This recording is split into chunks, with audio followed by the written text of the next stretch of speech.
The Stars take on the Flames, 2 p.m. Eastern puck drop. The Stars are minus $1.25, totals 5.5, juice to the under. The Flames are plus 105 on the money line. And if you like Calgary on the puck line, they're minus 275, catching the goal and a half. We got Ben Bishop between the pipes for the Stars, Cam Talbot for the Flames. And I've won 3 out of my last 4 Better Friends tier package plays on patreon.com/BrockPage. I'm also hitting at 60% my last 10 board member tier package plays on that site as well. For more information on how you can get in on the action there, link for that site is in the description section below, and that's patreon.com/BrockPage. Now, the Stars are down 2-1 in this series. They were shut out 2-0 in Game 3. The Stars have actually dropped 10 out of their last 12 games, and they're ranked in the bottom 5 in the NHL in scoring. The Stars are averaging just 2.5 goals per contest.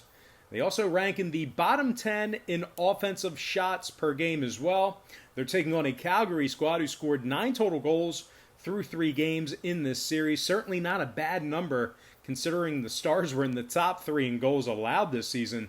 The Flames have won 8 out of their last 11, and they posted 3 shutouts during that span.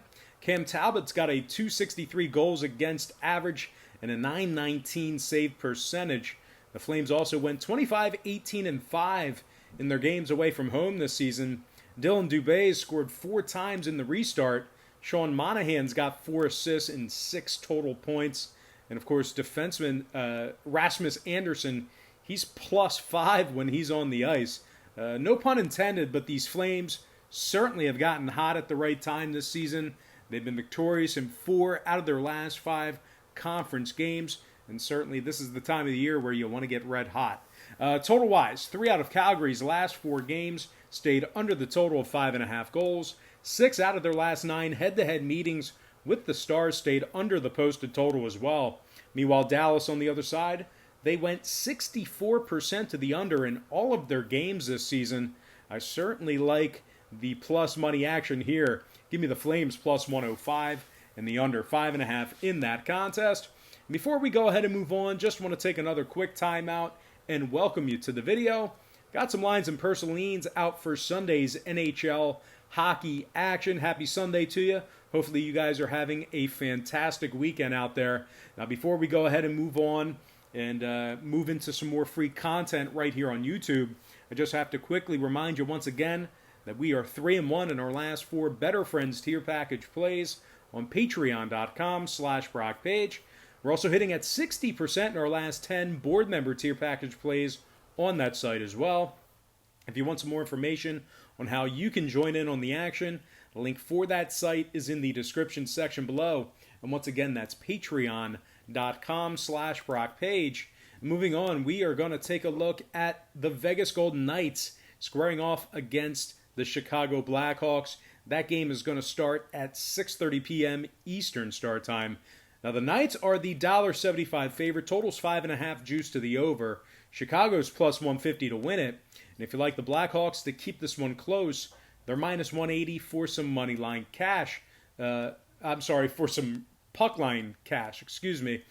We got Corey Crawford for the Blackhawks, Robin Lehner for the Knights. Now, Lehner's got a .289 goals against average, along with a .920 save percentage. The Knights have won their last 8 straight, up 3-0 in this very series. Vegas has scored 33 total goals during their 8-game winning streak. They've also won 17 out of their last 19 and rank in the top 3 in offensive shots. Riley Smith's got 3 goals, 4 assists, 7 total points since the pause.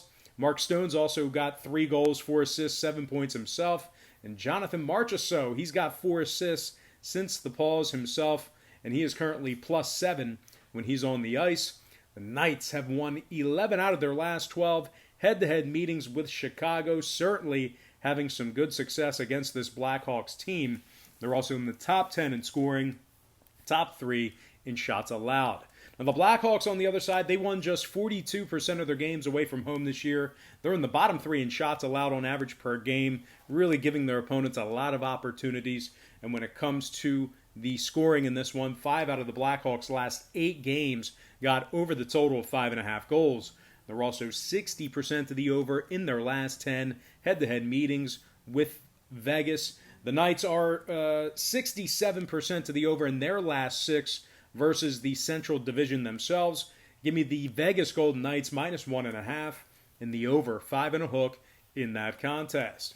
Next game, Flyers, Canadiens, 8 p.m. Eastern puck drop. Series knotted up at one apiece. Very competitive series here, guys. The Flyers are minus 135, totals 5.5, juice to the under. The Canadiens are plus 120 for an upset win. They're minus 250 on the puck line, catching the 1.5. Carey Price for Montreal, Carter Hart for the Flyers. And despite getting pulled in Game 2, they had to take him out of the game. Carter Hart's won 24 games for this Flyers club this season. 2.42 goals against average, 914 save percentage. The Flyers are still 13-2 straight up in their last 15 games, playing some very good puck right now. 23-9-1 when favored on this season, getting the job done when they're supposed to. Philly ranks in the top 5 in scoring, top 3 in shots allowed.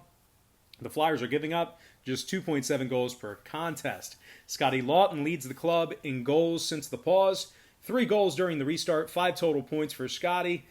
Kevin Hayes got 4 assists and is plus 4 when he's on the ice. And defenseman Phil Myers is also plus 6 during his shifts as well.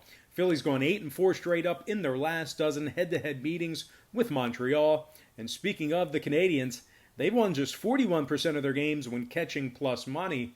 They've dropped 5 out of their last 9 contests and averaged just 2.9 goals per game.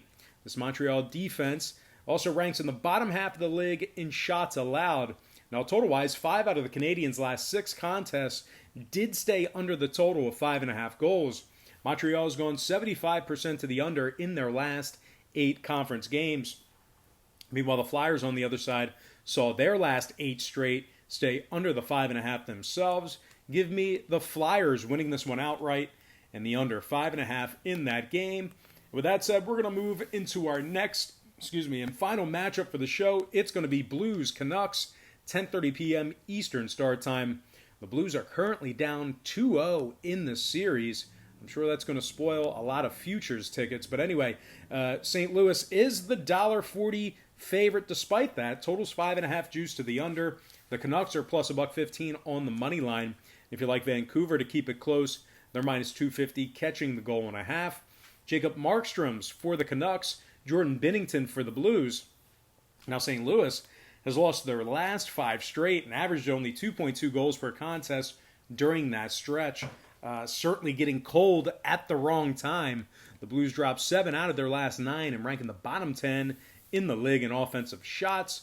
The Blues are winless in their last 5 conference games. They also won just 48% of their games when favored. They're taking on a Vancouver squad who's got Jacob Markstrom between the pipes here today. 275 goals against, 918 save percentage. Markstrom's actually won the Canucks 23 games thus far on the season. The Canucks are red hot right now, winning their last 5 straight, along with 7 out of their last 9. Vancouver's 23-15 ATS away from home this year. And as always, when I refer to ATS, the spread, covering the number, when I refer to that in hockey, I'm referring to the puck line. But anyway, Vancouver's a perfect 5-0 in their last 5 conference matchups and ranking the top 5 in the league in scoring. Bo Horvat's got 6 goals, 2 assists, 8 total points since the restart. Horvat's currently plus 4 when he's on the ice. Quinn Hughes has 7 assists since the pause as well, 8 total points for him. And Elias Pettersson scored 3 goals in the restart, 4 assists for him. And when it comes to the scoring in this one, Vancouver went 61% to the over away from their home ice this season. 14 out of their last 17 also got over the total of 5.5 goals. Meanwhile, the Blues on the other side saw 4 out of their last 6 get over the 5.5 themselves. Give me the Underdog Canucks plus $1.15 and the under 5.5 in that contest. All right, guys, that's going to do it for me. Don't forget to check me out on Patreon. If you decide to sign up for a package here today, just keep in mind, we'll bill you the day you sign up and then the first of every month following that. But most importantly, guys, got to thank you for joining me right here on YouTube. Really hope you enjoyed all this great free content, all this great free information.